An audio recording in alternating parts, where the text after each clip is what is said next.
Assalamualaikum warahmatullahi wabarakatuh. Perkenalkan, nama saya Givira Salsabila dari kelas KM 4606 dengan NIM 15022232266. Pada hari ini saya akan menjelaskan 3 teori komunikasi. Yang pertama, teori pengurangan ketidakpastian. Yang kedua adalah teori phase negotiation. Yang terakhir adalah teori CMC. Saya akan mulai dengan penjelasan mengenai teori pengurangan ketidakpastian. Apa sih teori pengurangan ketidakpastian itu? Teori yang dikemukakan oleh Carlos Beger dan Richard Calabrese pada tahun 1975 ini menjelaskan mengenai cara manusia berkomunikasi untuk mengurangi ketidakpastian ketika dua orang asing bertemu untuk pertama kalinya. Karena ciri khas manusia ini adalah meragukan tindakan seseorang ketika pertama kali mereka bertemu.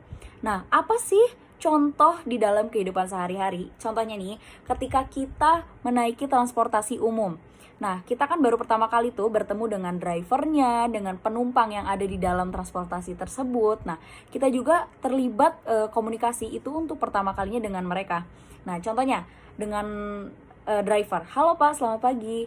Saya turun di sini ya Pak. Nah, seperti itu. Untuk dengan penumpang, contohnya, halo Kak, ini kosong, saya boleh duduk di sini. Ngobrol. Nah, terjadilah komunikasi. Nah, kita tuh nggak pernah tahu tuh reaksi mereka tuh sebelumnya tentang kita sebelum ngobrol dengan kita tuh apa. Nah, itulah contoh dari teori pengurangan ketidakpastian di dalam kehidupan sehari-hari. Selanjutnya saya akan menjelaskan mengenai teori phase negotiation.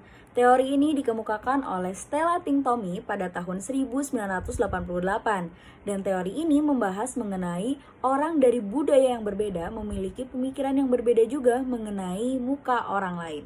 Pemikiran ini membuat mereka menghadapi konflik dengan cara yang berbeda.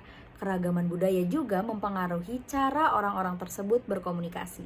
Walaupun muka adalah konsep yang universal, terdapat berbagai perbedaan yang menjelaskan mengenai budaya mereka masing-masing. Kebutuhan akan muka ada di semua budaya, tapi tidak semua budaya bisa mengelola muka secara sama. Contohnya adalah ketika kita bertemu dengan orang lain yang berbeda budaya dengan kita. Kita harus selalu menjaga image dan sopan santun agar tidak menyinggung perasaan orang lain. Contoh yang lainnya adalah ada sebagian budaya yang tidak suka bergantung dengan orang lain, sehingga muka yang ditampilkan itu adalah muka yang kesannya cuek atau tidak peduli dengan orang lain, padahal itu adalah budaya mereka. Selanjutnya saya akan menjelaskan mengenai teori CMC atau teori Computer Mediated Communication. Teori ini menjelaskan cara manusia berkomunikasi melalui internet dan komputer. Jadi dua komponen penting di dalam teori ini adalah komputer dan internet. Dengan adanya internet, manusia dapat berkomunikasi secara bebas. Manusia dapat berkomunikasi secara interpersonal ataupun secara massa. Penerapan teori CMC seharusnya tidak asing lagi di generasi kita, seperti YouTube, Instagram, Twitter, Facebook. Kita bisa terhubung dengan banyak orang dari berbagai daerah dan dari berbagai negara. Pada aplikasi WhatsApp, Line, Telegram, dan lain-lain, kita dapat berkirim pesan dengan teman kita yang jauh, dengan keluarga kita yang jauh, secara lebih personal. Ada keunikan di dalam teori CMC ini adalah penggunaan emoji, emoticon, dan GIF saat kita bertukar pesan dengan orang lain.